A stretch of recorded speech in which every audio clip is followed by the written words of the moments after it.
Praise Lord. Welcome to the channel.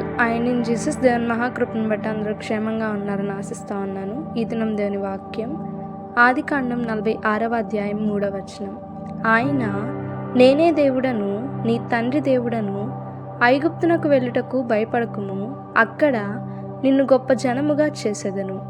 ఈ దినం మనం యాకోబు గారి జీవితం నుండి మరొక విషయాన్ని ధ్యానించబోతా ఉన్నాం. అదేమనగా, యాకోబు గారికి దేవుడు బెయేర్షెబాకు వచ్చినప్పుడు, అనగా తన కుమారుడు కరువులో నుండి రప్పించుటకు ఐగుప్తునకి రావడానికి బయలుదేరిన తరుణంలో దేవుడు తనతో దర్శనమందు మాట్లాడుతూ ఉన్నారు. నేనే దేవుడను, నీ తండ్రి దేవుడను.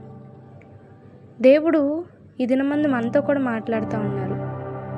ఐగుప్తునకు వెళ్ళడానికి అంటే శ్రమల గుండా మనం మన యొక్క ఆత్మీయ యాత్రను కొనసాగించడానికి భయపడతా ఉన్నామేమో, దిగులు పడుతూ ఉన్నామేమో, విజయం వస్తుందా లేదా అని సంకోచిస్తూ ఉన్నామేమో. దేవుడి దినమందు మనతోనే మాట్లాడుతూ ఉన్నారు.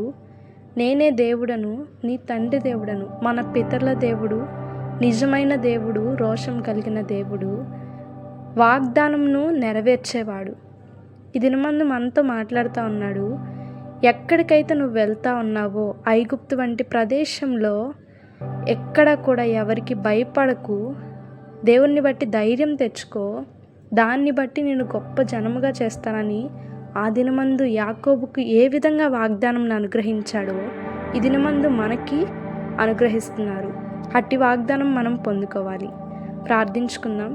మమ్మల్ని మిక్కిలిగా ప్రేమించిన మా ప్రియ పరలోకపు తండ్రి, దేవా, ఈ దినమందు ప్రభా, ఆత్మీయ యాత్రలో ప్రభా, ఎటువంటి శ్రమలు మా జీవితంలోకి రాబోతా ఉన్నాయో ప్రభా, ఆ శ్రమలను ఎదుర్కొనడానికి అపవాదికి భయపడక నిన్ను బట్టి ధైర్యం తెచ్చుకునే కృపను మా అందరికీ అనుగ్రహించి నడిపిస్తారని సమస్త మహిమ ఘనత ప్రభావం మీకు మాత్రమే ఆరోపిస్తూ యేసు ఉన్నతమైన పరిశుద్ధమైన త్రియేక దేవుని నామంలో అడిగి వేడుకొని పొందుకొని ఉన్నాము తండ్రి.